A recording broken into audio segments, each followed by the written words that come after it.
ഒരിടത്തൊരു കർഷകനുണ്ടായിരുന്നു. അയാൾ നല്ല കഠിനാധ്വാനിയായിരുന്നു. എന്നാൽ എത്ര കഷ്ടപ്പെട്ട് പണിയെടുത്തിട്ടും അയാളുടെ കയ്യിൽ കാര്യമായ സമ്പാദ്യമൊന്നും തന്നെ ഉണ്ടായിരുന്നില്ല. അതുകൊണ്ട് തന്നെ കുറച്ചു ദിവസങ്ങളായി അയാൾക്ക് ജോലി ചെയ്യാനൊന്നും ഉത്സാഹമില്ല. ഇത് മനസ്സിലാക്കിയ കർഷകന്റെ ഭാര്യ അയാളോട് പറഞ്ഞു, "അതേയ്, നിങ്ങൾ വല്ലാതെ ക്ഷീണിച്ചിരിക്കുന്നു. കുറച്ചു ദിവസം ഇനി കൃഷിയൊന്നും ചെയ്യണ്ട, വീട്ടിലിരുന്ന് വിശ്രമിക്കൂ." "ഏയ്, അതെങ്ങനെ ശരിയാകും? നിനക്കറിയില്ലേ ഒരു ദിവസം പണിമുടക്കിയാൽ എന്താ സംഭവിക്കാന്ന്?"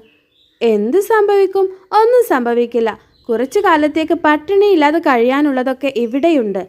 അതുകൊണ്ട് തന്നെ കുറച്ചു ദിവസം നിങ്ങൾ പണിയൊന്നും ചെയ്യുകയും വേണ്ട, പച്ചക്കറികളൊന്നും വിൽക്കുകയും വേണ്ട.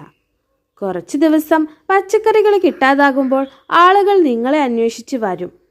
അപ്പോൾ നമുക്ക് പച്ചക്കറി വിൽക്കാം, കൂടുതൽ വിലയും ചോദിക്കാം." "നീ പറഞ്ഞത് ശരിയാ. ഇപ്പോൾ ധാരാളം പച്ചക്കറി എൻ്റെ കയ്യിലുള്ളത് കൊണ്ടാണ് ആളുകൾ വില കുറച്ച് വാങ്ങുന്നത്. അത് കിട്ടാതാവുമ്പോൾ അവർ തന്നെ അന്വേഷിച്ച് വരും. അപ്പോൾ നമുക്ക് ലാഭമുള്ള വില ചോദിക്കുകയും ചെയ്യാം." അങ്ങനെ കർഷകൻ പിന്നെ ചന്തയിലേക്കൊന്നും പോയില്ല.